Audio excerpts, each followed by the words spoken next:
Welcome to the Go Big Redcast, the Husker fan sports show.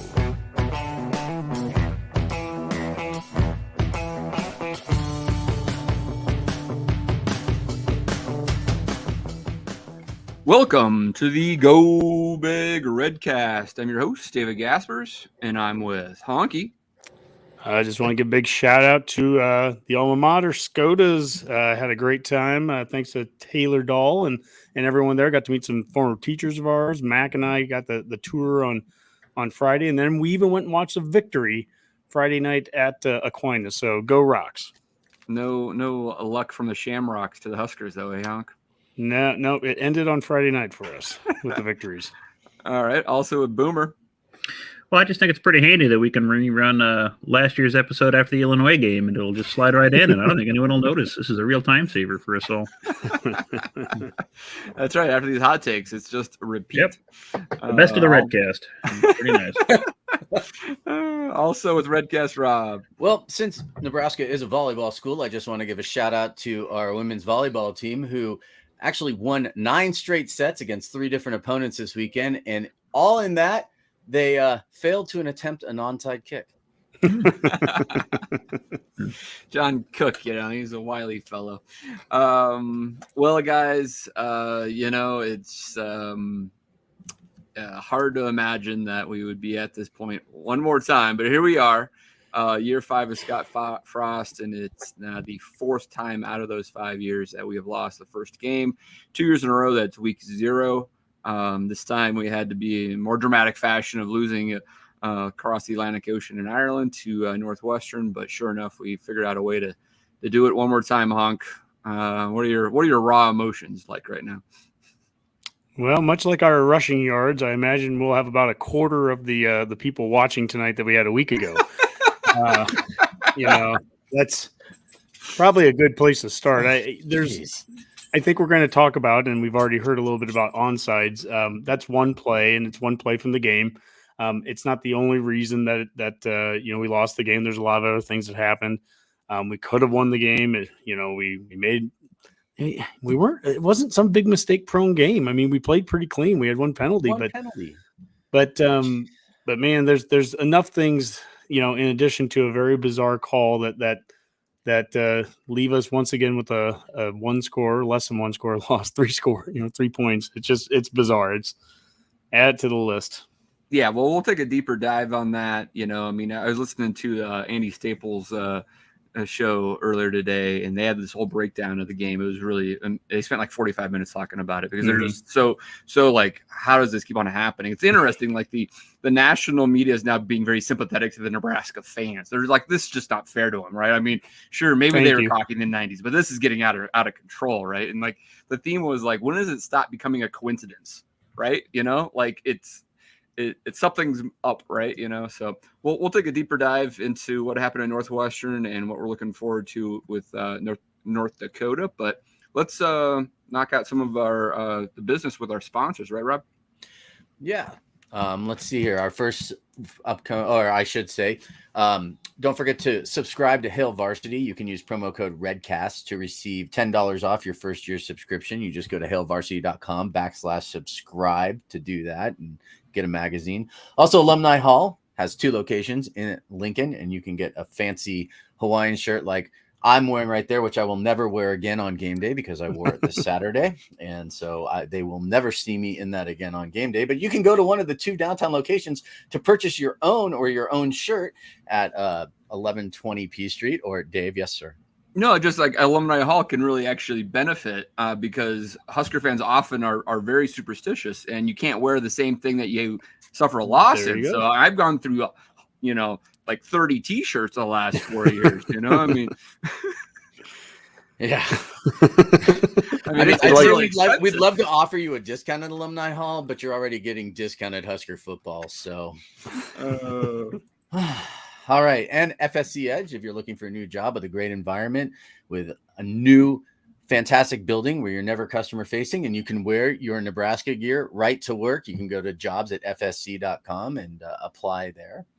And, And we cannot forget our great friends at Smack and Smooch, custom shirts and specialty items by Shane and Laura. You can DM them on Twitter, find them on Facebook, and they've got all kinds of cool Redcast gear going on now, like the hashtag War Daddy Up with the corn with big muscles. We've also got Rob breaking through the wall with a Kool-Aid shirt, which is becoming very sugar-free at the moment. But, I'm sure I'll sweeten up eventually if the season gets any better. So, I'm sure by Saturday afternoon, I'll just be, fat and happy, or at least happy or fat, either one. I'm not sure.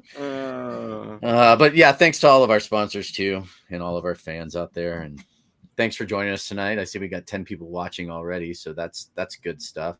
We've already got a couple. The word's going to get out that the show's awesome and amazing, and that number's going to go up. Well, you know what? If Nebraska can have a sellout streak through this shit, I'm telling you right now, we can still have viewers when we're doing our shows on Monday nights. All right, I believe. Absolutely. It's beginning of the football season. Honky, before you start talking about Ireland and all the fun that some of our friends had over there, just want to bring up the Yahoo Fantasy College Football Pick'em game we have going. Go ahead and take a look at that. Go Big Redcast Bets is the name of our group. ID number is 5209. Password's Betcast. Week 0 did not count on this, so you haven't missed anything yet. And we are also excluding the lowest 2 weeks of your score. So even if you don't get in right away, you'll still be able to play with us all the Betcast, and hopefully maybe even Honky will be participating in this. It is against the spread. Honky's telling me no. And it's Yahoo's picking the best games of the week plus all the Big Ten games, and try to beat the Betcasters and get a big grand prize. So go ahead and take a look at that. All right, Honk, what do we got for some tweets of the week? Well, we'll start with what went on in Ireland. And despite what happened on the field, off the field, Husker Nation, Redcast Nation, all of you just showed up once again. Excellent job. You took over Dublin, and the streets were red, and it was great. And so we got some photos here. This is Jim and Gary at the game, and there's Jim in front of Buster's, which was the Huskers' main bar, or one of the main bars, I guess. This should be a familiar looking person. Anyone who's been on any of our fan forums. This is Preston Hillier down there wearing his Go Big Redcast shirt. So that was awesome to be represented down there. And then also wanted to show this video real quick. This is really cool. Rob mentioned the Tilsons, Shane and Laura, that run Smack and Smooch. Well, Shane's parents, Chuck and Charlene, they had their 50th wedding anniversary last week. And they were surprised by the athletic director, Trev Alberts, at the Friday, pep rally that they had. Yeah, the pep rally they had out there. So this is kind of a cool video. I want to show this. Just a little symbolic thank you to the fans. We've got a lot of special fans here, and I've had a great chance to meet many of you, and I'm grateful for each of you. But we're celebrating a 50th anniversary from a young couple here during this game, and Charles and Charlene Tilson. Where's Charles and Charlene Tilson? Can you just raise your hand somewhere? Where are they? Right back there. Join me in congratulating Charles and Charlene for 50 wedding years. And my understanding is they've been Husker fans for every one of those 50 years. Is that right? So we've got a signed football for you. I want to make sure I get that to you at the end here. That made their week. They are longtime Husker football season ticket holders. I've mentioned in the past the trip that I took to Michigan back in 2013 with a group of about 10 guys, Shane being one of them. But Chuck was the driver of the Husker van or Husker bus, a converted bus that we drove up there. And it was a lot of fun. Great Husker fans. And, that's one of the takeaways from this trip or from this weekend that I'll take away is that Husker Nation showed up proud again. And we'll keep showing up. I know we will, even if these are tough. That's right. We keep on doing shows, right? We keep doing them, even if we get slammed sometimes, Dave. We might not talk to each other for a couple days, but we're still for here. The best, Rob. Well, yeah. I know. Well, let's be honest, Dave. You wouldn't talk to me if you didn't have to. So. That's not true, Rob. It's on most topics. That's true. I do get free golf, so I mean that's. Yeah. Well, in addition to that, we wanted to highlight some of the. You have to have some fun with this, Redcasters. I mean, if you take this too serious, it's gonna drive you nuts. So we picked some good Twitter slams that came our way, and here's a shirt. We almost win Nebraska football.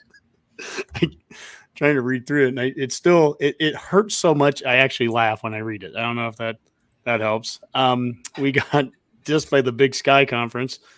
Somebody said Nebraska football going to be playing in the Big Sky soon, and they go, "Nah, we good." So that's great. And then last but not least, the South Bend Cubs.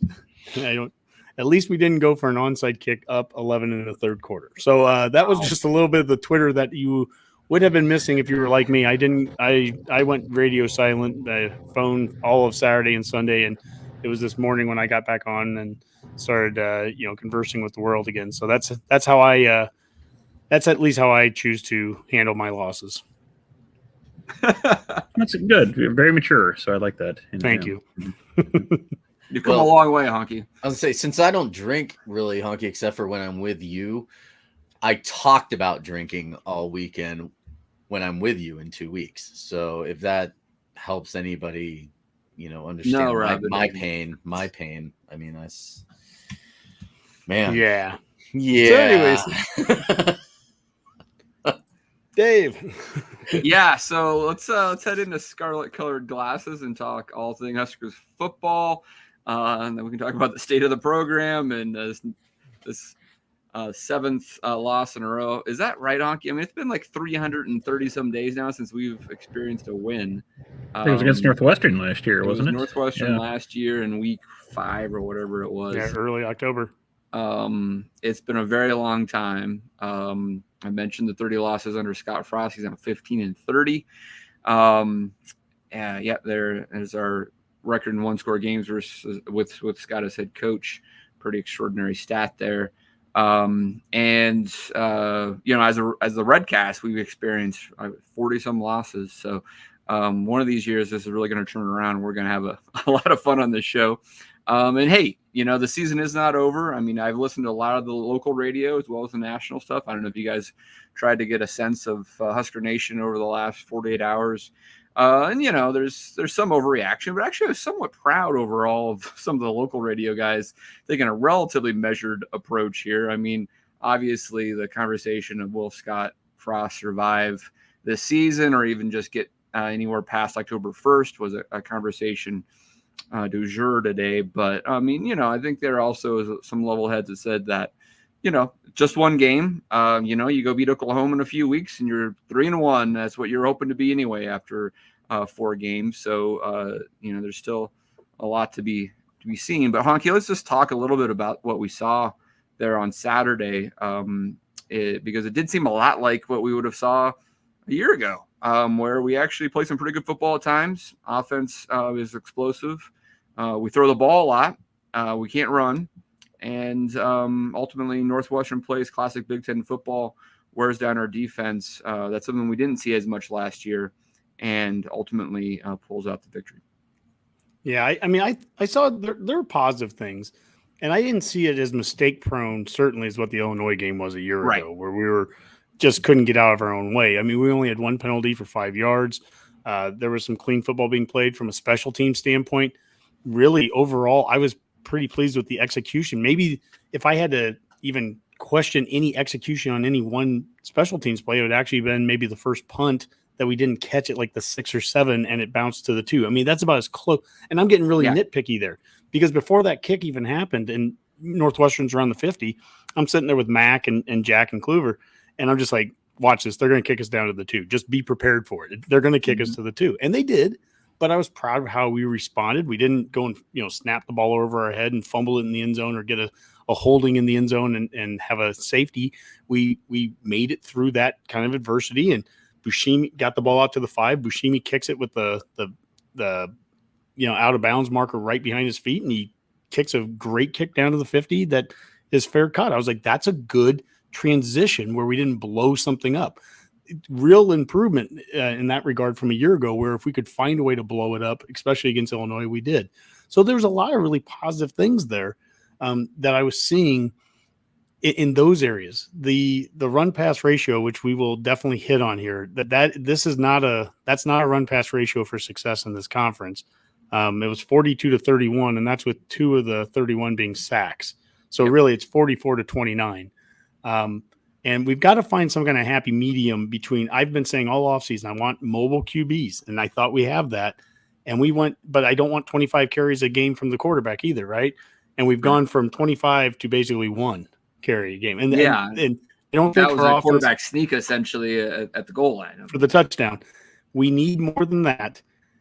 We need the quarterback's legs to be involved to, I think, make things easier for the rest of the run game. It's too easy just to say, the O-line's not getting any push or anything like that. We need to be able to tease and stress the defense sideline to sideline a little bit to open up some things up the middle too.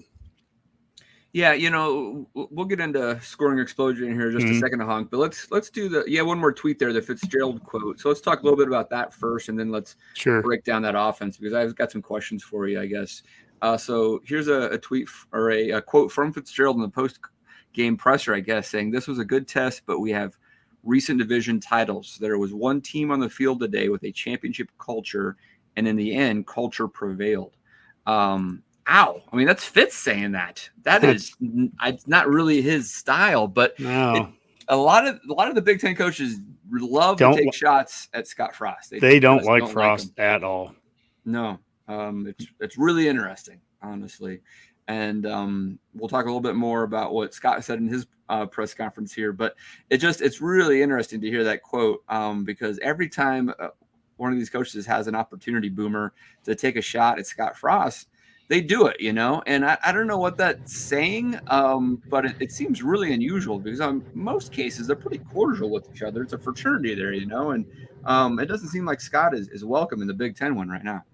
Well, I guess maybe they've just adjusted to him finally, so make of it what it is. I don't know. I mean, did Fitzgerald actually say that at a presser? I didn't see it, but I don't know if he did or not. But we've seen those kind of comments from other coaches, and I heard another radio. I actually was the Hell Varsity radio show with Chris Schmidt's. Okay. And I suppose part of it is just, we've made it easy to pick on ourselves, I guess. When you lose games like this, it's going to happen. When you were formerly a big power and you're down, and that's just the way it is. I mean, that's going to happen. So and it points to the idea that Northwestern, just like other Big Ten teams, seem to look, they're simply just playing the waiting game until they feel like, I mean, that's generally how they play a game anyway. They don't want to make mistakes. They're just going to try to be a consistent,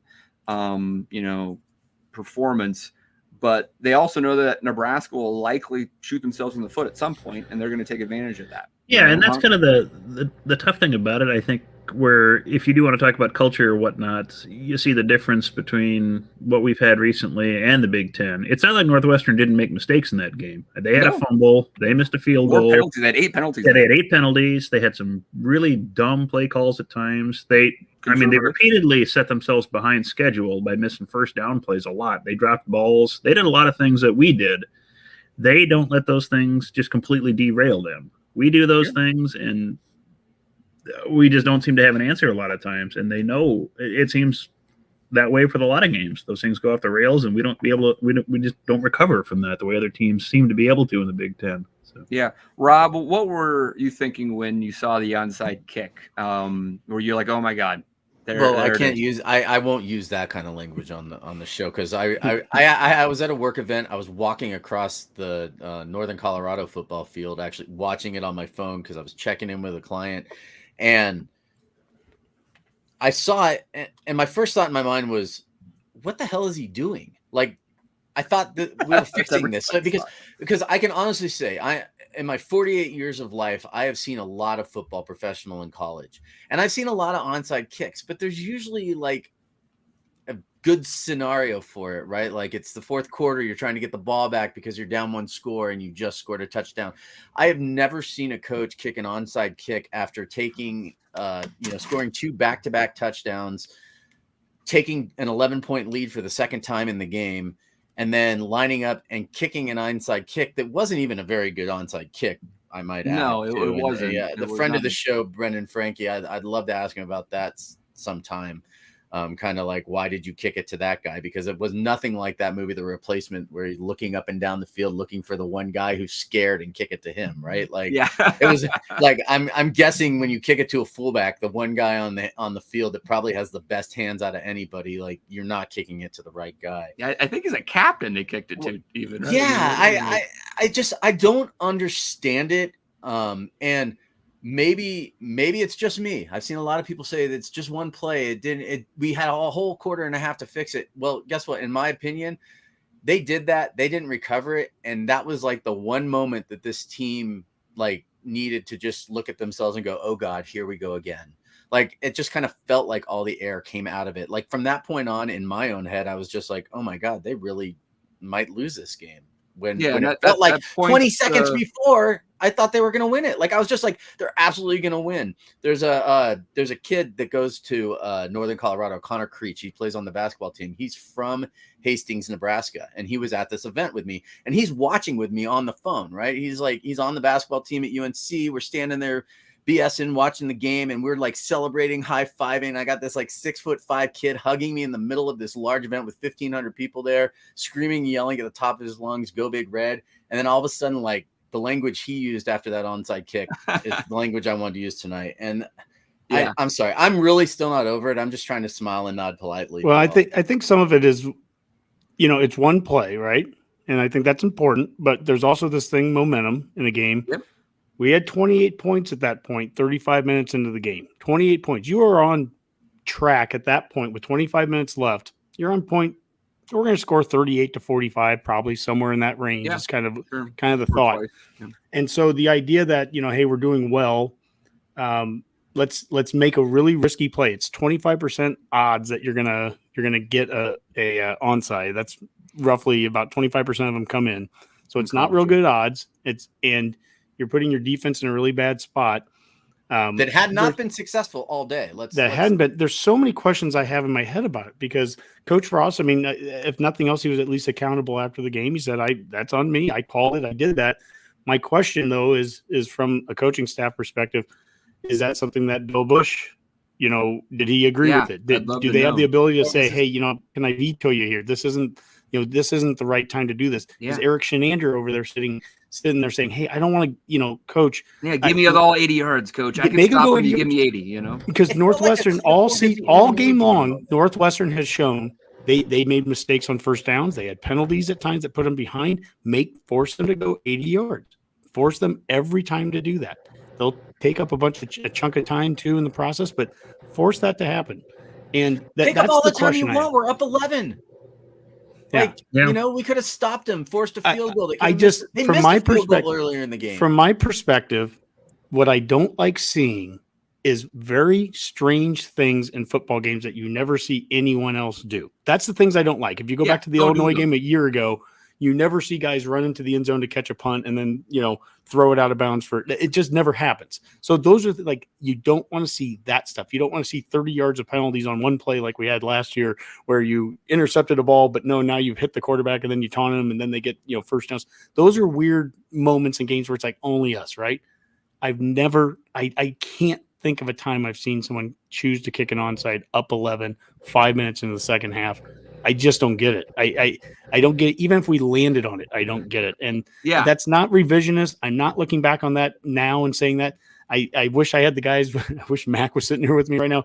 Those guys, everyone sat there at that moment and said, what in the world was that? Brock Heward went on and just, immediately was like, I don't get it. So that's not the only reason we lost. I want to be very clear there. That's not the only reason we lost. But my goodness, that I think you can point to that time as that was a moment where things shifted.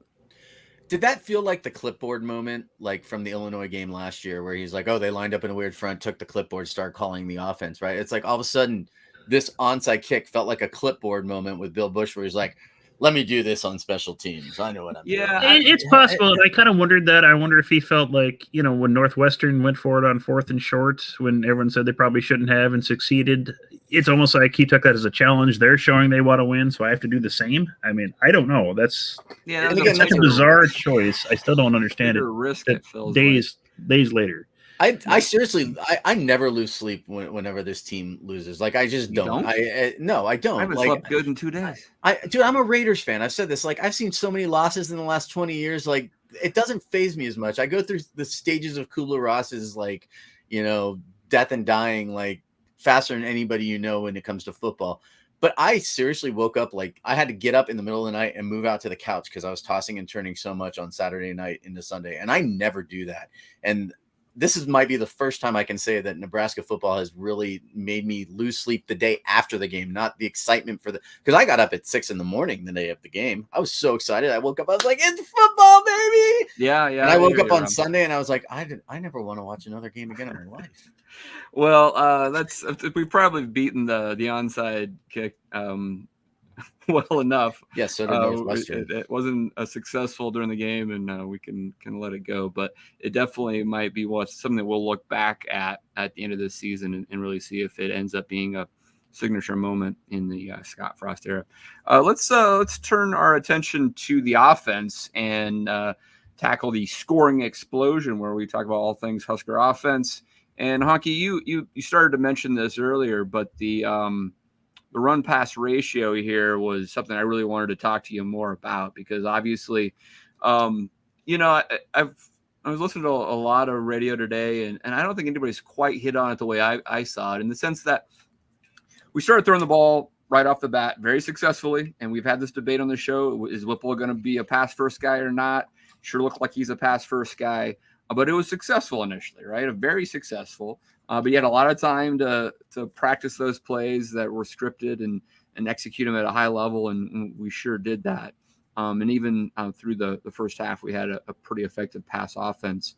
But it wasn't a run-first offense, and that's where you're pointing out with this run-pass ratio, where we only actually run the ball 29 times, which it sounds bad enough, but it's really the yardage. If it wasn't for Anthony Grant's 146-yard dash, we're talking about what 60, 70 yards and change that we ran for on 28 plays. It was really an ineffective run game. And as the game wore on and Northwestern mounted their comeback, you saw them have a lot more success with their pass rush, and were jumping on our routes a lot more, right? So it's interesting. Frost has that quote saying that our offensive staff needs to be more creative. And I want to completely push that to the side, because I think there's some merit there, because I think Northwestern figured out what we were doing from a route combinations and those type of things. And maybe Whipple can learn from that and be a little bit more creative as the game goes on to keep defenses guessing. But I looked at it as we didn't establish the run first. And so even though we were successful passing the ball initially, if you can't run the ball, eventually the defenses in the Big Ten are going to pin their ears back and apply pressure. And we talked about Casey Thompson last week. Very good when he has a clean pocket, not so good when he doesn't. Well, yeah, he got a lot more pressure in that second half, and he wasn't the same quarterback. Honky, how do you see that unfold? And the frustrations with not establishing that run game, it just got to eat you up inside.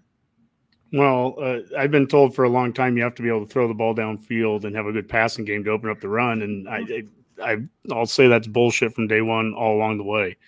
What we need is mobility out of the quarterback. That's what stresses defense. We saw it in the one play when Smothers got on the field, and all of a sudden there was a hole. That little speed option. There's a hole. We just got better blocking that one play, and he goes eight yards down the field, and then we happen to get a 15-yard face mask on him too. Now, I'm not saying put Smothers in, bench Thompson. There's got to be an in-between here. I thought with Thompson, or I thought with Purdy, and I think with any of our quarterbacks, they're mobile enough that you can run some of those counters and some of those speed options with those guys, and those are the things that can stress the defense sideline to sideline. I'm all for a good downfield passing game too. I'm all for it. I think by all means, I think Thompson was a huge step up in the pocket passing game versus Martinez. I don't think there's even a doubt with that. But if that's what this offense is just going to become, if it's literally just going to become what Pitt was, I don't think we don't have Pickett, we don't have Addison. We're in a completely different conference that that's not a recipe for success long term if this is what we're going to do.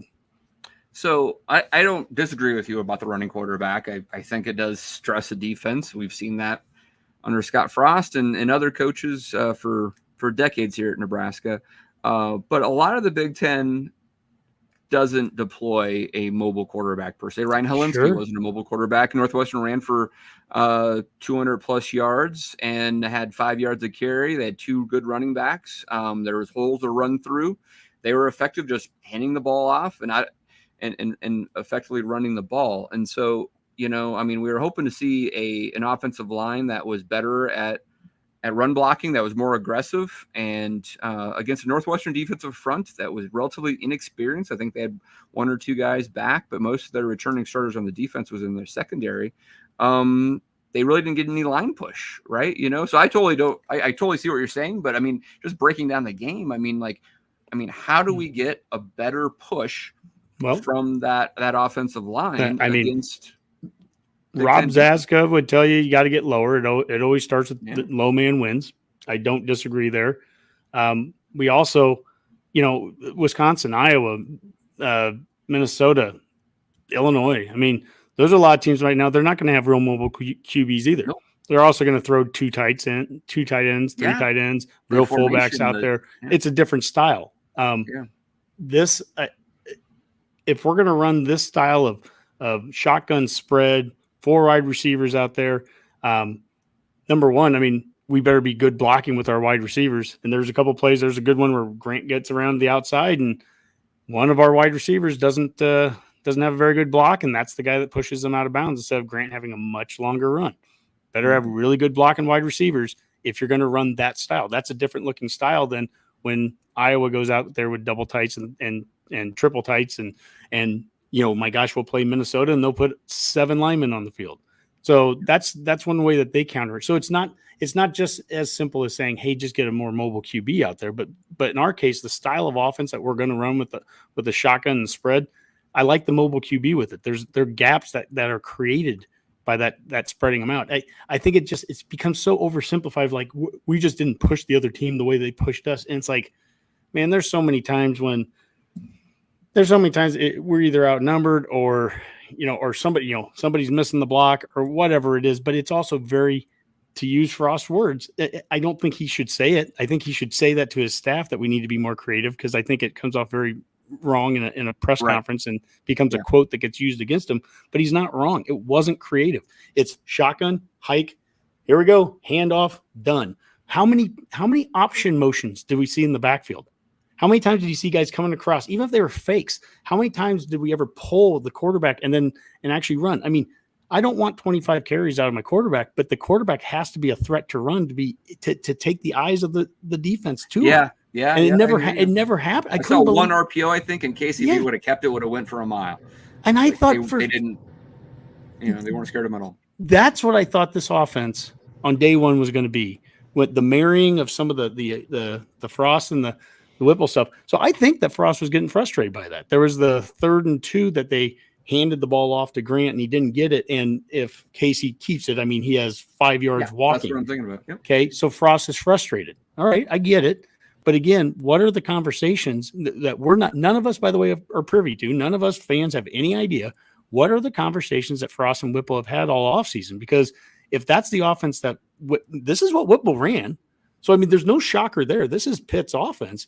But if Frost doesn't like that, then he shouldn't be finding that out in the second quarter against Northwestern. They should have it pretty well defined what this is going to look like before they get out there. Yeah, a couple things here. Boomer, can you bring that back up, that question? Because I think, Honky, you can clarify yourself a little bit here. Cole has a question here. He says, completely disagree. Do Iowa, Wisconsin, Minnesota, Illinois run a creative offense? That's not what Honky's actually saying at all. He's agreeing with you that they run actually a more boring offense. But Honky's saying if we are going to run a shotgun spread without double tights and all those type of things, we need to be more creative on how we run the ball. If we're going to run the ball with a heavy set like Iowa and Wisconsin do, a whole different story, right? But we're not doing that personnel package. Is that what you're trying to say, Hunk? Yeah, we're trying to ideally we are some kind of hybrid offense of being a shotgun spread. But if you have a little bit of mobility out of your QB, which is what Thompson can bring, and which is what Purdy could bring, and some others and all those guys, then you can do some of the option out of it. But we didn't do any of that. We literally just sat in a pocket, which was a good pocket, by the way. Again, for all the talk of how bad this offensive line is, and was going to be break down in the second half, and how terrible their pass blocking were. They were really good in it. I mean, I'm really impressed with a lot of the O-line play. We didn't make any of the mistakes of the offsides and the jumps and all those things either. I mean, I was impressed with some of that, but teams are just teeing off on our run game, and we didn't look like we ever had a counter to it. And that part. We're not good enough just to power over a team. I promise you that. But look at our sets that we have out there. We don't look like we're going to power you over either with 4 wides out there all the time. Yep. Rob. So is that something you can fix now, I guess? Rob, you want to say something? So. Well, no, and it's okay. Is it something that we can fix? And I think that kind of it actually is part of what I was going to talk about was the biggest what I say strength coming out of camp, right, for our offensive line was supposed to be for the run game. Right. That's what we heard. Yeah. Right. And so that was really frustrating, especially when we had the ball first down after that stupid penalty that Northwestern had. I think it was on like second or third down near the goal line, gave us 1st and goal. They gave the ball to Yant twice and he couldn't even get 2 yards. They couldn't even block enough up front to give him 2 yards to get into the end zone. And that's Yant. This is our guy that's like, 3 yards and carry 4 guys for another 6 yards. So that in my head was just like, okay, there's something else going on here when it comes to scheme that they're not doing to get them that 2 yards, because then at that point they did focus on Yant on the 3rd down. I actually saw a couple of guys follow him over, I think, to the right side. And that's when Thompson was able to go forward for the touchdown. Right. Yeah. And our line got hot. Our line got high on those goal line runs. Yeah. That was bad. It was really bad. And also, Northwestern, as pointed out multiple times, Northwestern was really only rushing 4 guys the whole game with our pass offense. And so that gave an advantage. But what happened towards the end of the game when they all of a sudden they decided to, blitz a guy? Some of them blindside sack on Thompson where he just got leveled.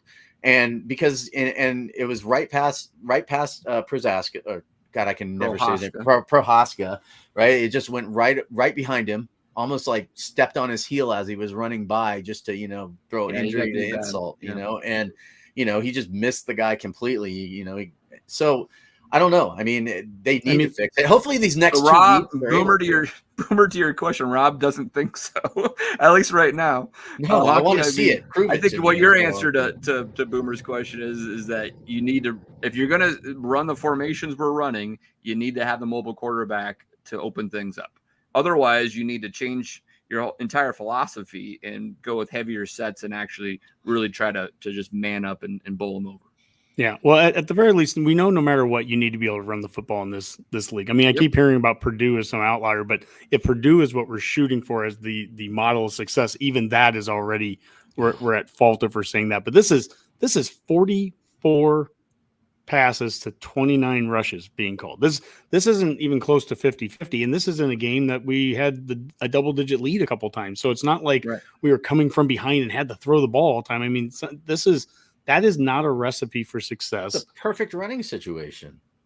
You're 11. So, I'll throw this one back to you, Boomer. To Honky's point there with that run-pass ratio, 44 to 29, I guess is what he's saying from a play calling standpoint. There's a quote that Frost had at the post-game presser, again, talking about the offensive staff saying that they need to have better communication, right? And that one really, really puzzled me because I'm like, I mean, you've had 8 months essentially to build, this communication of how we're going to do this and what my philosophy is and what Whipple's philosophy is. And hey, this is how we're going to do this. And that then Whipple's making the play calls.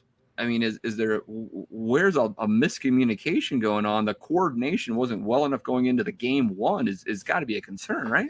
Yeah, it was. And that I wondered about that comment too. I mean, you hit it on the head. If, you're the CEO coach of this, that should have been solved weeks ago. I mean, that shouldn't be a question after your first conference game, week 0, whatever it is, especially in this kind of scenario where these games are critical to your continued employment as a head coach at this university. You need to have this stuff figured out. You've had spring ball all summer to work on it. without the players, figure out what you want to do, fall camp to work this out. I was kind of flabbergasted by that. And, it also kind of just is odd compared to a previous statement that Frost made. He doesn't care how we score as long as we score points. Well, if you knew what you were getting and now you want to change it, and, if you had something in mind, you should have installed that, in this time you had. I don't know why we hadn't. I don't know who's calling the shots behind all this. It's just really bizarre, and I don't get it. And it is odd. And just like what Honky was saying, when you talk about what's successful in this conference, it wasn't a conference game, but I did watch Illinois play, the next game. Yep, that's right. Played Wyoming. They had, I think it was 40 passes, 41 rushes. Great, but up nearly 500 yards, 138-6, one handily. Year 2 in Bielema looks pretty good. I mean, yeah. Maybe that's what you want. I don't know. It seems to be, but it's just where we're Wyoming, at. I don't know. Wyoming Illinois has an identity. I don't know if we do yet. And I mean, it's early to read into game versus game. I mean, we don't know anything about Wyoming yet or anything, and wasn't played in the altitude. But Vokalek, Vokalek looked really good while we had him in the early, and he was a difference maker on a lot of those intermediate passes and across the middle. He was the guy that what I think he ended up with maybe 5 catches, was it? But he made his presence known, big body guy across the middle. When he's hurt the rest of the game, we struggled not just with whether it was him or whether it was Burke Korcher or the backup tight end. Yeah, he struggled. Whether it's him or it's, Martin going across the middle, or eventually it's Wyatt Lever going across the middle. But we had multiple drops. We had the 2 interceptions across the middle. And I don't really know that I'd hang either one of those on Casey Thompson. I mean, the one to Martin was really weird. Like, it just looked like he didn't make a play on it. Or did I see it different than you guys? It just seemed like he should have just been saying, just get your hands up and it was like he didn't know it was coming at him. Yeah, that's how I looked at it. He wasn't really watching for it. It's happened more than once with Oliver Martin. And there's another. I mean, Oliver Martin's a way to talk about this a little bit is just like the personnel packages. Martin doesn't catch a ball. I don't see him that much, especially early in the game. By the last drive has a completely different wide receiver package than what we started with. We don't see Ramir Johnson play barely at all, except for being the gunner on special teams. Gabe Irvin is dressed and healthy, doesn't play. There's just some weird things there where you're like, I just don't understand why some of this is happening. Yeah, and I thought that was. Yeah, and especially with the running backs, I thought that'd be something we'd see a little different. I mean, that was one of our big complaints last year, was just the weirdness of the running back rotation. And granted, again, this is one game, but I didn't understand a lot of it in this game either. So in some ways, I thought Grant was going to be that workhorse. It felt like it, the first half. A fair amount of carries, so he kind of did. He did. Yeah, his closest thing to it. But obviously, Ramir. And the lack thereof, and I don't know, did he even play? There was a number 14. There was a number 14 that was on punt team. I think that was Ramir Johnson. He was gunner on a lot of those punts, right? Because we have that was Ramir Johnson. Yeah. So and the reason why that's important, and we are not in the neighbor, or we're not in the. We don't do a bunch of rumor stuff. I mean, leave that to the message boards and all that garbage. But there was garbage that he wasn't playing because of some reason that, he got in some trouble, right? Well, no, he's out there. He just wasn't playing, right? And God, I can't stand all this message board BS anyways. I mean, just ridiculous. But he was out there, but he wasn't playing in the positions that all offseason, hey, he's going to be this wide back. I mean, if anyone's going to play a lot, it's going to be him as a wide receiver or as a running back and some kind of hybrid between the two. And that's perfect because as we had a couple of wide receivers not playing, Omar Manning was, right. That day of, but it also as the game went on, you didn't see as much of like Washington and some of those guys, and they were putting Brody Belt in and putting Wyatt Lever. And so it's like, okay, well, where's Ramir? I mean, all of a sudden, I just didn't understand. Right. The last drive is when you think you would have someone like Ramir Johnson in there as that relief valve that he just like leaks out and Casey floats it out there for a pass and you see if he breaks it or something. But no, he's not out there. It's Wyatt Lever or Brody Bell. It just I just don't get it. Boomer, can you post that last one again? The last comment there. Okay, I came in late, but to say Casey didn't do good with a dirty pocket is an all true. Huge scramble completion plus the bad snap. Completely show you didn't need a totally clean pot. I totally agree with that. I mean, he showed some mobility. I want And my impression is that he has the mobility to be able to call plays around that. Yeah, he scrambled. Great. That's a great point that person made there. He scrambled out of 2 different kind of bad scenarios and made plays out of it. That's great. But I want to see some called speed options. I want to see some things where he's actually getting out of the pocket on run plays. Maybe there's a an option motion behind him, but then you hand off out of that up the gut too. Make the defense have to play all sides. This is a team that we ran for 400 plus yards on last year. And I sat in the end zone last year for that game. So I saw all the motion we were doing all the way sideline to sideline, right. Pitching the ball to Betts and those guys, handing it off up the middle. I mean, doing a bit of everything. The quarterback had some runs. It was a little bit of everything. And we end up with a 35-minute to 25-minute time of possession lead on them a year ago. That got completely flipped around this year. Yep. We had it for 25 minutes. They had it for 35. And we'll get to the defense. So that part of that is the defense is on the defense, why they had it for 35 minutes. Don't get me wrong, right. But it's just bizarre. Now, one other thing I do want to bring up, because I think it's fair. I mean, we're not trying to totally crap on every single thing here. There was a fumble that we had called on us, a very unfortunate one, a tough one that I don't understand what reviews are. That was, to me, that felt like that was indisputable. That they had a good angle on it. Mike Pierre even said the same thing, that there's an angle where it's like that should be overturned, and it's terrible luck for us.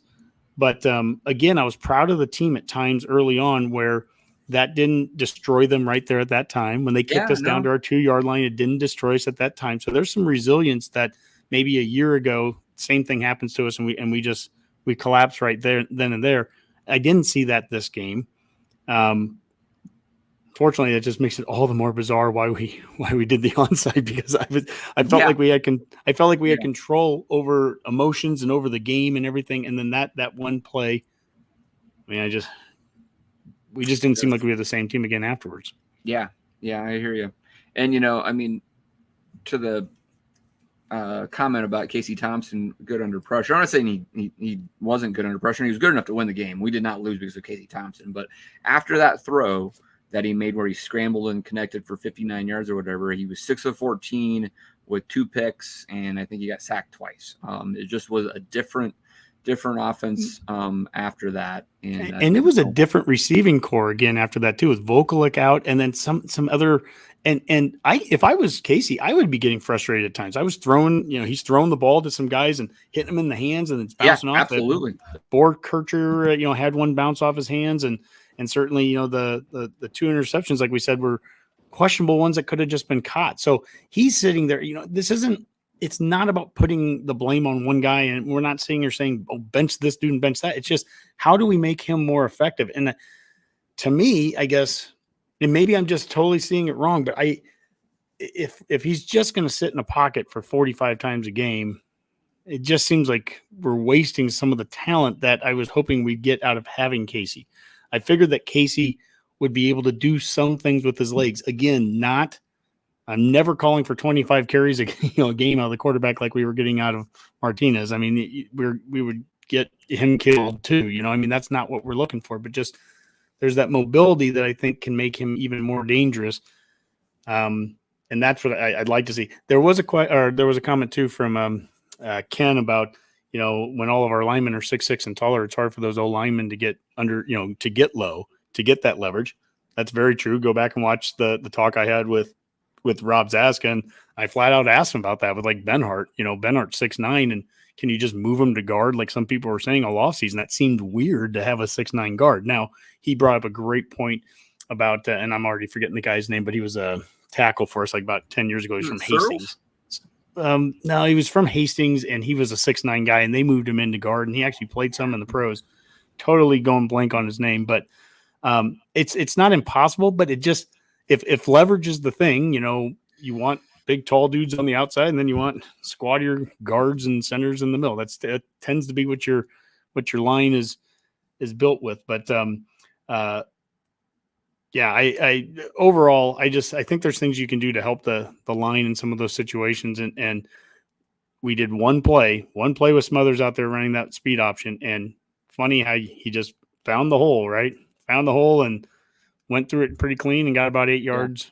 And my guess is that would be there more often if we ran that type of stuff a little more often. Sure. All right, guys. Good breakdown of the offense there. Let's talk defense with throwing the bones and break down the defensive performance, which I would say was surprising. I mean, I did expect maybe a little bit of a step back, some regression. I mentioned that I thought that this game was going to go on the over because I felt both defenses would be a little bit of a step slow because of not having enough contact in practice, and that might have showed up. There was a lot of missed tackles. Our linebackers didn't play particularly well. We did not get a pass rush at all, practically, but we didn't really blitz that much. It wasn't that exotic. We just tried to bring 4. And our secondary seemed to be a little bit lost out there. Definitely some times where we didn't seem to have the right coverages.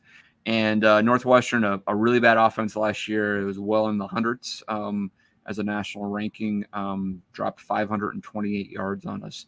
Boomer, now how does this defense over the next 2 weeks kind of regroup and get better and get ready for Oklahoma? That's a big question. I mean, luckily you got the Mulkey brothers for the next 2 weeks, so I mean you'll get the squash matches there. They've got a lot of things to figure out. I mean, just in terms of the D line, you just weren't seeing a whole lot.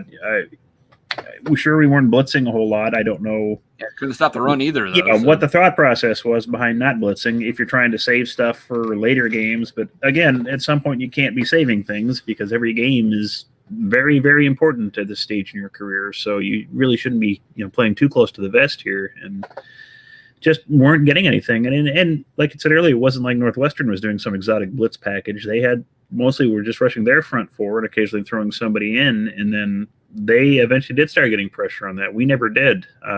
We had, for all our talk of our defensive ends this year, our rush ends, their names just didn't come up that much. I mean, they made tackles, but you never heard them making this double-digit tackles. Yeah, he had a lot of tackles, but no pressure. You never heard him making that huge sack that shifted a series or got us the ball back, and they just seemed off for a good chunk of that game. And again, it's game 1. You don't want to overreact too much, but man, that's not what you wanted to see really coming out of that, especially with what Northwestern was last year. It wasn't like they added a ton. It was pretty much the same players as last year, a little more experience, but yeah, so they've got to figure things out in a hurry. So really, you got 2 scrub weeks, and I don't know what you're going to be able to learn in these times, but maybe find some rotation, get a few other guys some more playing time. And I mean, I think you can correct some of those things. I mean, I think the missed tackling can get better relatively quickly, and we've seen that happen before.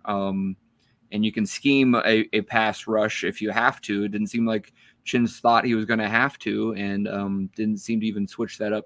Honky, I do have a question for you. I mean, it did feel like, at halftime I'm sitting there, and Northwestern already inflicted a fair amount of damage getting these 528 yards going in the first half. But I was like, I think Chins can do some corrections in the second half. And in fact, we came out and we got an early stop. I think it might have been a 3-and-out. And then we did give up a big play, but then I think it was Newsome created the turnover with the fumble, and we capitalized and got 2 quick touchdowns. So I was like, all right, I think, this defense is going to play a lot better in the second half. And now, of course, that's when the onside kick happens.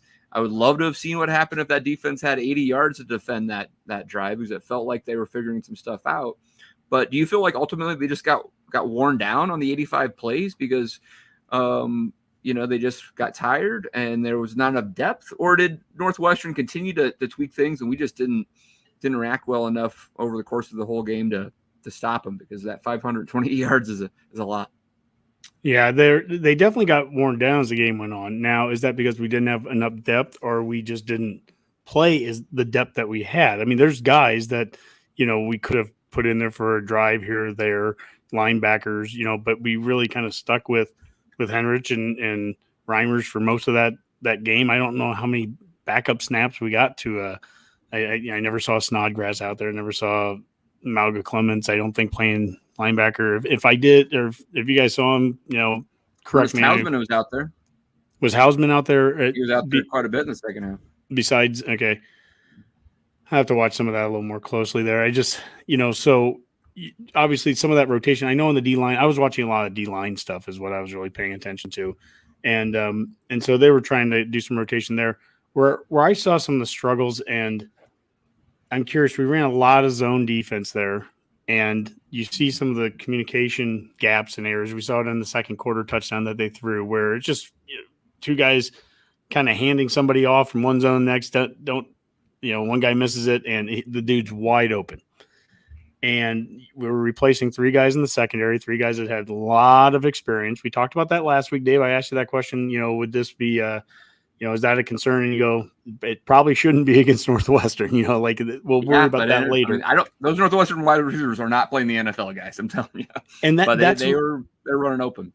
That's part of where I'm like, for as much zone as what I was saying during the game was, I would like to have seen us take on a more aggressive approach, some blitzes, but also do a little more man-to-man against these guys. I mean, if the fear is that you're going to trip, some guy's going to make one mistake, and in man-to-man you give up a pass to a guy that's running deep.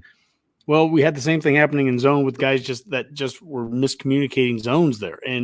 And so with those, it ends up being the exact same result that you don't want, except we're not being real aggressive out of the deal. And I would love to have seen us apply some pressure and blitz a little more than what we were. And so even like the play where they ran for 20 yards on us but we forced a fumble, there's Tanner, great hustle and everything. There's Tanner getting the fumble recovery. I want to see, I was expecting to see Tanner in the backfield more. I was expecting to see O'Shawn in the backfield more. I was expecting to see Nelson in the backfield more. And we had opportunities. There were 3rd and 10s and 3rd and 12s. Times where I'm like, oh, here we go. Hey, we got him into 3rd and long. This is where, man, watch what's going to happen. We're going to see dudes coming from all over. And it was just like, it just felt like a very safe defense. And there'd be passes across the middle, and you'd see our defender in some zone behind him flat-footed as they catch the ball. And it's just like, just such little aggressiveness defensively at times. And we were our own worst enemy. So when I said that they had 35 minutes of time of possession, it wasn't just because they were running the ball successfully on us. They would complete a 3rd and 12 and keep their possessions going. And, we got to get ourselves off the field there too. And so, as negative and bad as everything sounds here, it still was only a 3-point loss. And yet, but, so are we close? Here we go. Were we close, or is this? I don't know. I don't have a good answer here. This just doesn't.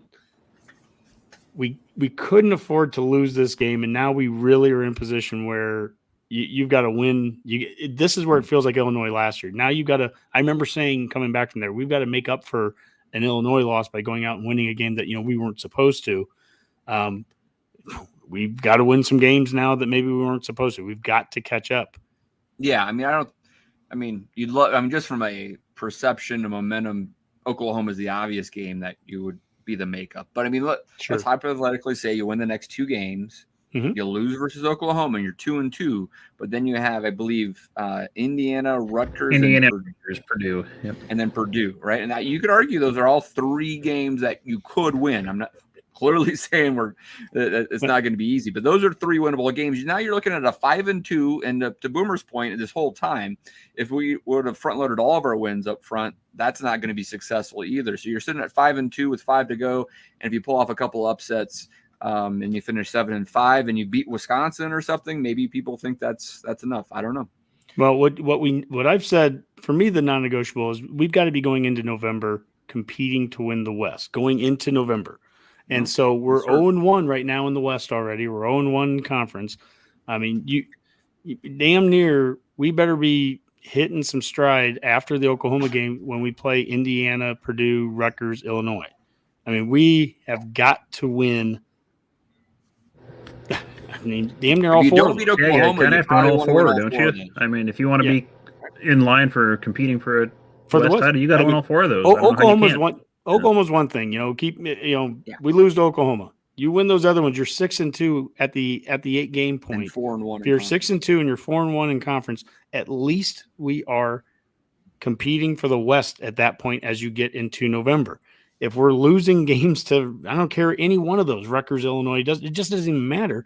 They're conference games. If we're sitting there at 3-2 or 2-3 in the West, when you get to Minnesota, Wisconsin, Iowa, and Michigan. I mean, that's a problem. That's it. Rob? Can I back up a little bit, because I just want to talk. I still want to talk a little bit about the defense and their struggles in this game, because Dave, you said something last week, and it's the first time that any doubt creeped into my mind about this weekend. And no, it's not a bad thing, because I swear to God, I'm going to twist this to be a positive. So just bear with me. But you had mentioned that Fitz's record or something coming out of a bye week, whether, and how, when he has a lot of time to prepare for a game, what his record is overall, right? Like, and I don't remember those numbers specifically, but you brought something up about that. And this is the first game of the season with a brand new defense, with a brand new, basically probably some new defensive schemes in there. We've got a brand new offense going on. Is there a brand new defense? No, well, no, you didn't say that. I'm talking about it this year. It's pretty much, because they're running a couple new schemes, or at least we hope they are. They're going to go more. And they're going up against Fitz. All right. And Fitz, 17 years in this league. The guy knows what he's doing. All right. So you're going to have to come up with some pretty creative stuff. My point is, we're about to go into 2 weeks where we should just be up big going into half. We should win these games by multiple scores. And we're going to have a lot of time to try and figure out exactly what's going on that side of the ball against these two teams. And hopefully somebody in the comments said something about these guys just haven't played together enough to understand where the other guys are going and know their tendencies. Hopefully they have these 2 weeks in live game action, hitting people, hopefully tackling people, to get it together by the time they go to Oklahoma, to actually pull it together enough to bring all the talent that we know we have together and make this defense effective enough to beat the crap out of the Sooners. That's really what I'm hoping for. All about game reps. Yeah. And I'm not trying to be a Kool-Aid drinker here or anything, or make excuses. We got outcoached. That's what it comes down to with Fitz. How many times can we say that? Well, we can say it quite a bit, but this did not look like last year's defense. Okay. It just didn't. And that's the side of the ball that we depended on last year. So it's not last year's defense. And I also different saw personnel, different formation. I also saw another stat that when Frost's team scores 35 points, they're 10-0, which is crazy, right? Because they said that right before we before we 28 and stopped scoring. Exactly. So it's like let's just kind of see if they can figure it out over the next couple of weeks, and hopefully that's what happened, and that'll completely change my depression, I think. Well, at the very least, we can, again, this is going to be remembered as the onside game. I think people, it's just easy to recall one play and just say, okay, so this is the onside game. People remember that, but that the onside wasn't the only thing that won or lost the game for us here. If you tell me that we're going to throw the ball 44 times to 29 rushes, I'm going to tell you that's bad going in. Even if you told me we're going to have a 300-yard passer, 100-yard rusher, and a 100-yard receiver, even if you told me that, it's still 44 to 29 that's pretty rough. On defense, if you tell me we're going to get 0 sacks, the Big Mac sack attack is not going to happen because we don't get in the backfield. That's pretty rough. We lose the turnover. We need to play clean football. Clean football was the word that we kept using. We were clean in the penalties. One penalty to 5 yards there, but we had the 3-1 turnovers, and that killed us. What was the last one there, Boomer? The last question? There's a question about whether Logan Smothers, did he just come in? Was that planned or not, or did Thompson have a issue? I think that's a great question.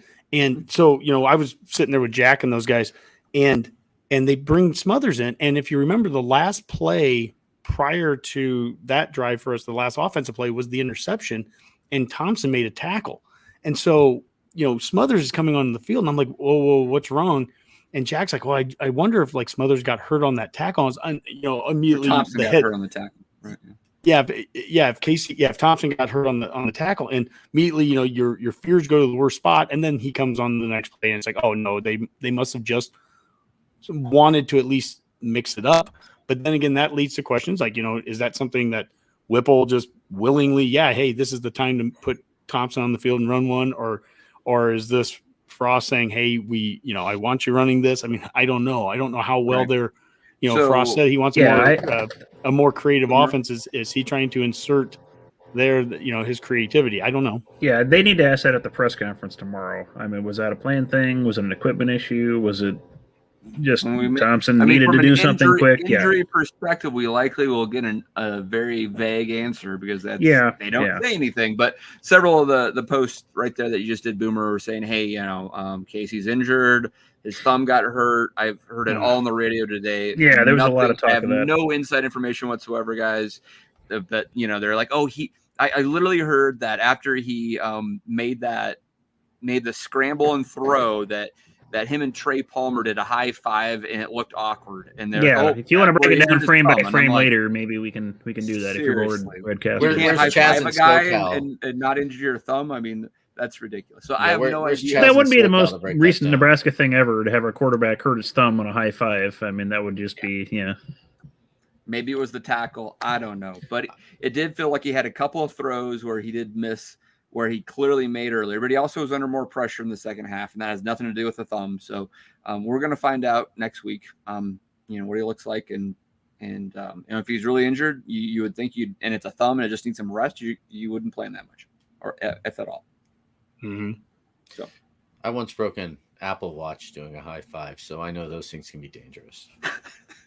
Thanks, Rob, for that deep insight there. Really appreciate it. All right, Honk. I think we're wrapping up the defense here. Do you have anything you want to go talk about before we head to the Betcast? Was that a pun, Dave? Wrapping up in defense? No, I mean, before I head up, look, this is not. I don't know. We've just done so many of these shows, and it's so hard to get up to do these shows. And so I appreciate all the people that have been on it. There's actually more people following today than I thought there would be. It's not nearly what we had last week, and I don't blame those people who didn't show up this week either. Look, it's very early in the season. I'm trying to treat this team differently than last year. I'm trying to treat it differently than 2 and 3 and 4 years ago under Frost. Okay, this team is different than the other ones. Hopefully they can come back. Let's have 2 weeks the way that they had a year ago with Fordham and Buffalo. Get a couple wins under your belt, and let's create some excitement around Oklahoma coming here that weekend. I think that's really important, and that becomes a big game for a lot of national reasons and the rivalry and all that. And let's get a win in a game that right now people aren't predicting us to win. Okay, I mean that's where our focus goes to. It's not that the season's over right now or anything, but this was a really rough way to start. But what's crazy is for all the great culture that Northwestern has and all that stuff, it still ends up being a 3-point win. You know what I mean? We're right there. We're right there, but boy, we got to stop finding every different possible way to lose football games. Because at the end of the day, none of the stats matter. None of this, and it's only what happens on the scoreboard is what matters. We've said that all off season, and what happened on the scoreboard is we lost by 3, and we're 0-1. Yep, I hear you, Hunk. All right, well, we're gonna switch gears here and switch to the Betcast. Hunky, can you throw that intro? Yep, here we go. See you guys.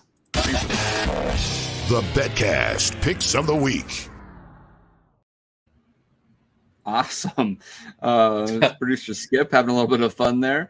I don't know if we have picks of the week quite yet because this is on Monday, and I don't know if there's even a line out on Nebraska playing North Dakota because there's not FCS school. Eventually that will come out. But let's take a quick look at how we did last week. And if it wasn't for Skip and Rob going head to head on that Nevada-New Mexico State game, we could have gone 4-0 as Boomer. You were sweating it there a little bit. No, never a doubt in my mind, Dave. Yeah. Austin P, Western Kentucky, I think got up to 65 or so. Is that 65. Right? I had a point and a half to spare. So. Yeah, plenty. But I was not sweating my Illinois versus Wyoming game. That was a walk in the park. And Rob, you were sweating this one a little bit as Mexico State actually had a chance to definitely close on that game. They did. They were winning, like, I think in the first half too. At one point I tuned in and I was like, oh, it figures. Because I was like, God, New Mexico State they can't be. There's no way they would beat Nevada. And you seem pretty I would say what's the word I want to use? I was concerned about you were Nevada. concerned, Everyone you were concerned is. about it. You kind of had this, thought, and you put it out there, but I was just like, no, man, it's Nevada, like New Mexico State. Nevada should be able to pull this out, and they did. They did. They had me a little bit worried there. They've got a season win total, I think, of 4 or 4.5. And I mean, that was a very trendy pick nationally to take the under on that, because they obviously lost their head coach to Colorado State and a bunch of their players, and is a bit of a mess. But hey, you got this one at least. We'll see what they look like going forward. But other games that I had some success with last week, even though it wasn't my best bets, I mentioned on the show Vanderbilt should beat Hawaii. I took that game at 6.5. I think it closed at 9.5, and they won 63-10. So that was an easy win. And obviously I suggested to take the over on the Nebraska game. A lot of people, including Vegas Jared, thought completely different on that, but I landed that, unfortunately. Any others out there, Boomer or Rob, that you played last week that you were particularly proud of? Honestly, I didn't have time to really put anything down on Saturday because, like I said, I had a work event that I was. Rob, at this is a show for degenerate gamblers. You're not randomly betting against the Florida A&M Rattlers versus North Carolina. What are you doing on the show? Well, that's a good. I often ask myself that question too, Dave. I do. So, I apologize. I mean, I had some work obligations. More degenerate bets later on as the season warms up a little. Well, week zeros, and it was week 0, so give me a break on that too. True, I mean, there was only one game I cared about last week, and after that one was over, I just stopped caring about any more college football for the rest of the day for the most part. Well, so that's too bad, because I enjoyed a fair amount of college football. Before we start talking about the week 1 matchups, which should be more interesting, I want to remind everyone again about the Yahoo Fantasy College Football Pick'em game we have going on. Look for Go Big Redcast Bets, group ID 5209, and hit the Betcast password. And I think I just looked, there's about 25 folks, probably several of you that are listening are already on, but if you haven't already joined and you're listening, go for it. It should be a great season.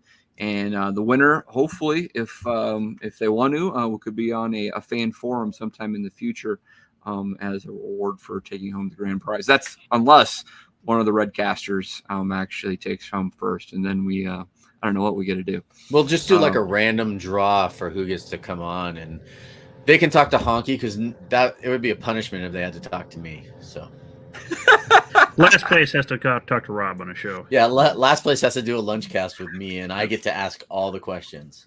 So yeah, that'd be hilarious. God, that's motivation for me not to finish last. That's for certain. God, that'd just be torture. I'm gonna have nightmares. Thank you. I don't know.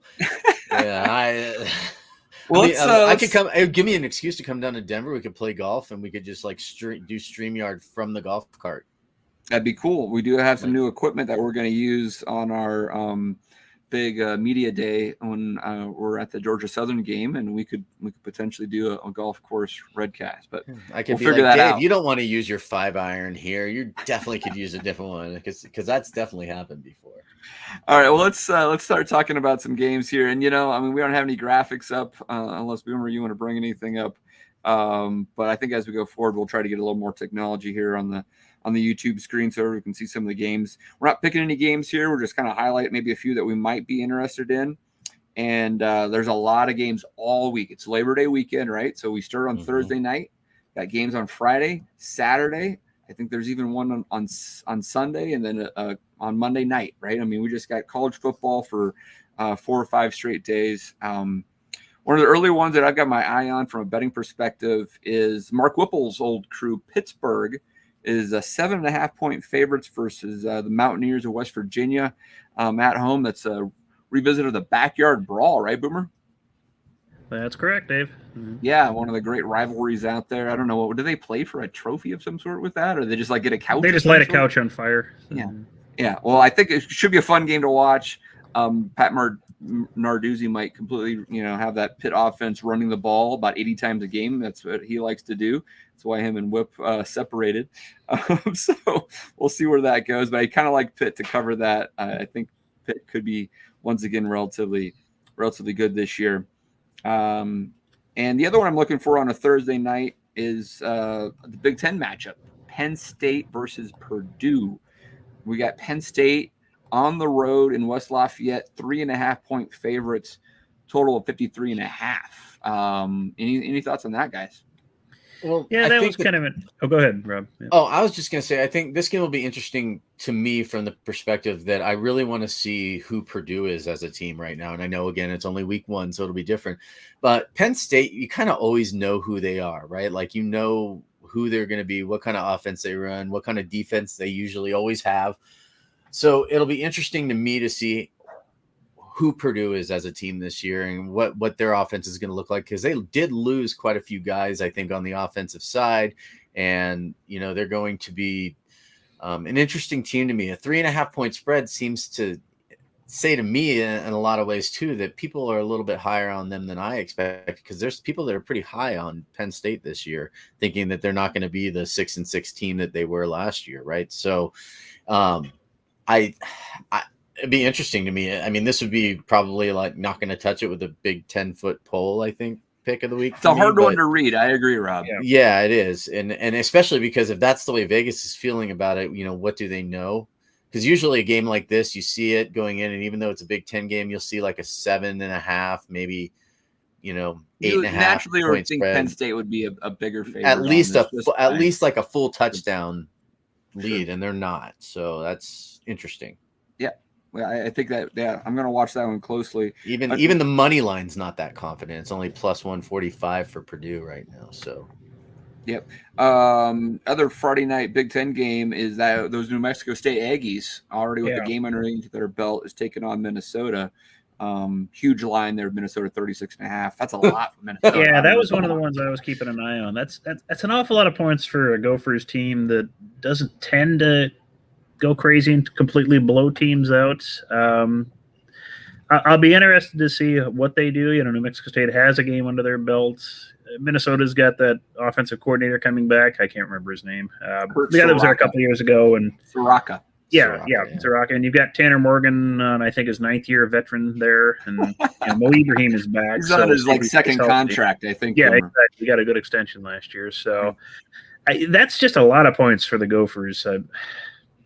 I'd be hard pressed on that one. I'm going to give that one some thought later on this week too. So that it just seems like a lot. So for a team that doesn't tend to score a lot because they don't want to necessarily. So. Yep, that's right. Other Big Ten games, they're sprinkled out throughout the whole weekend here. Michigan State's on Friday night versus Western Michigan, favored by 22.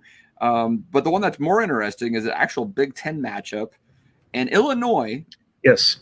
With a 1-0 record, it's playing on a Friday night, so only 6 days between games. They're going to have 2 games underneath their belt before the games that kick off on Saturday. Some teams will even have played a game. They could be 2-0, and they're in Bloomington to take on Indiana. A lot of people are very down in Indiana, but we'll see it. And this is where it's intriguing to me. Hoosiers are favored by 3. I don't get that line. I'd jump on Illinois right now if you were betting on that. I don't know what they're saying that I'm not, but Illinois looks pretty confident. Is it the lack of rest? I think it's. I mean, I lie a little bit. I did watch some of that game. I was driving somewhere and I was in the car for about an hour and a half, and I had the Illinois watching the game while driving. Well, no, I was listening. I'm sorry, I was listening to the game. It was. I was streaming it on my phone, whatever you want to say. But I was driving and I was listening to the game on my phone. And I think at one point, I heard a stat that Wyoming only had like 6 completions for 41 yards or some crazy stat like that. Yeah, they could not pass. Okay, and so Wyoming-Illinois game, that was more like a scrimmage for Illinois in a lot of ways. And I'm wondering how many of their backups were in during that game. Apparently, their secondary was pretty locked down in the second half, obviously with only 41 yards passing. And so I think that for a lot of people, the reason why the spread is what it is because people saw Illinois, but they played Wyoming. Indiana may not be that good, but people still aren't that high on Illinois, and Indiana's the home team. I mean, that could be the only reason why I think it's people are looking at it like that, because it wasn't really much of a a challenge for Illinois to play a team like Wyoming. Wyoming is terrible. They were terrible. Yeah. So I don't know. We're gonna find out. I might avoid that one again, but it's sure, to Boomer's point, I mean, just looking at it, it's kind of like the number stinks a little bit because it doesn't make any sense. I think Illinois should win that game. Other Big Ten games of note: Colorado State goes to the Big House on Saturday morning. 30.5 point spread there for Michigan. Is Michigan like playing a different quarterback every quarter? Is that what they've decided to do, I or think something? So. This time? Biblical terms there, Boomer, I believe is what Harbaugh said. Iowa has their classic FCS opponent they probably shouldn't play in South Dakota State. Jackrabbits are pretty darn good usually. I don't know. Rutgers is at Boston College. They're actually, and Boston College is favored in that one too. So yeah, Rutgers isn't very good. No, they are not. Probably going to be worse than last year, is what I've heard. Buffalo goes to Maryland. A lot of people are very high in Maryland's talent, so we'll see there. Other games of the week: Oregon is in a neutral site matchup versus Georgia. In Atlanta, correct? Yeah, neutral site in Atlanta. Neutral in Atlanta. Good job, everybody. I think I saw a stat. I can't remember it, but like SEC teams, week 1 and neutral site games cover the majority of the time, even if it's a big number. So even though that's 3 versus 11, boy, you might consider. Was it 21.5 point spread? Is that what that game was? 17 right now. 17, yeah, that's what I had last. Okay, yeah, that's interesting. I actually have one that I'm interested in too, Dave. Though fire away, Rob. I was going to say God, where'd it go? All of a sudden, the Cincinnati Arkansas game. Oh, I was just going to mention that. Yeah. Oh, okay. Well, there you go. Yeah. Perfect. I mean, it's interesting because Cincinnati's 23rd, right? Arkansas is 19. Arkansas is favored by 6 because they're at home, but Cincinnati was a playoff team last year, and I'm not sure exactly what. And they did lose a lot, yeah, but they're still ranked 23rd. They have a really good coach over there, and so that'll be an interesting matchup. I think I'll probably watch that one on Saturday afternoon, like while the girls. It's the same time the Nebraska game's on, Rob. Well, I can still have it on my phone. I do have more than one TV in the house, Dave. Okay. Just there's wanted to make sure you understood that. There's a thing called technology, and I've got a buddy who's an Arkansas fan, and I really want them to lose. So all right. That would help. Yeah. And I suppose the other two that I was kind of interested in, just the lines I'm looking at, you got North Carolina and App State. It's basically yes. That's basically a push. Yeah. I mean, so UNC's not getting a whole lot of respect. Carolina was favored earlier in the year. If you would have got that game in June or so, you could have got probably like +3 for App State, and it slid all the way to App State being a 1-point favorite now. So that's how much money's poured in on the Mountaineers. It's kind of a crazy one. So I was going to keep an eye on that. And just one, I don't know what I'd do with it, but Alabama opening with Utah State. I mean, Utah State's got a game under their belt. They're not a bad team. And right now you can get it -41.5 for Alabama. Yep. Take Alabama to cover in the first half. Is that what and I think that might be one of those you get that sneaky late game. Utah State gets a couple of late scores to cut it to, 38-point win or something like that for Alabama when they've got third stringers in or something like that. So it's just a lot of points. Yeah. I would look at Alabama in the first half. That's always a absolutely. Yeah, that's check the halves on that one, folks. Ride till I die. Ride till I die, Dave. I'm taking them and Kansas losing. Well, the other big game out there that we should just mention is a 2 versus 5 matchup. This is Ohio State hosting Notre Dame. It's an evening game there on ABC. Ohio State favored by 17.5, total at 58.5. 2 versus 5. 17.5 point spread. Is that a Big Ten East game yet, Dave, or not quite yet? Could. They could be in the same pod before you know it. Well, there's a speaking of pods too. There's a shout out to some of our friends on Twitter. They're the Four Horsemen podcast, who basically said that why do you have Notre Dame beating Ohio State, and why are you wrong? Or why do you have and why would you and if you don't, then why are you wrong, or something like that. And I mean, they're pretty high on themselves. I don't think Notre Dame is Ohio State good. I don't know. 17.5 is a number that I would play. I'd probably take Notre Dame to cover that. I do think they're better than a 17.5 loss to Ohio State, but I mean, it's 2 versus 5, right? I mean, Notre Dame's never overranked. I would avoid that. I have no interest in betting that game. Maybe look at the over or something that. I saw an interesting stat to where, like, for preseason rankings, Notre Dame, people are saying, "Oh, Notre Dame's always overranked." The last 10 years or something like that, every time Notre Dame is ranked, say 10 or 15, they always end up ranked higher at the end of the season. Yeah. Well, they're ranked 5 now, so there's only one place to go, and that's the playoffs. So relatively blown out in this game, and then go win 11 games and still potentially make the playoff, right? See, just like Nebraska. You're going to lose game 1 with them, right? So Notre Dame, Nebraska, Redcast is calling it now in the title game. So there we go. Oh, God, don't do that to me, please. Please don't do that to me. All right, guys. Any other games you want to highlight before we get out of here? Who does Kansas play? No, I think we'll wait and kind of Thursday or so we'll put our picks on Twitter and, kind of cement things once we hear a little more from all the teams and any injuries or any changes. So. Yeah, I'm gonna need till Thursday afternoon at this point to pick a team. But who is Kansas playing? I got Tennessee Tech. Oh, God. Tennessee Tech by 12. I'm just kidding. That's Rob's gut talking. Oh, boy. Yeah. Oh, God. If that for entertainment happens, purposes only, loyal listeners. Yeah, I was going to say, if that happens, I'm buying a lottery ticket. All right, guys. Let's get out of here with some parting shots. Boomer, what do you got for me? Oh, I don't have anything too dramatic today. It's week 0. Sad to say, we're kind of should be somewhat used to this, and we've had our comments before. If you can't say anything nice about players, for the love of God, just stay off of Twitter. Nobody needs to be tweeting at them or at their family members or at recruits, anything like that, folks. At the end of the day, it's a game. Just enjoy what you can. Yeah, losing sucks, but it is what it is. So just stay off of Twitter if you can't say anything nice. So. Yep, absolutely. All right, Rob, what do you got? Well, I only had one thing that I was going to cover, but I can't remember what it was. So we'll just call it like a 1-point loss. Okay. I don't know what that exactly means, but I'll take it as our final parting shot of the night. For now, let's call that a Go Big Redcast. Beat North Dakota. Go Big Red.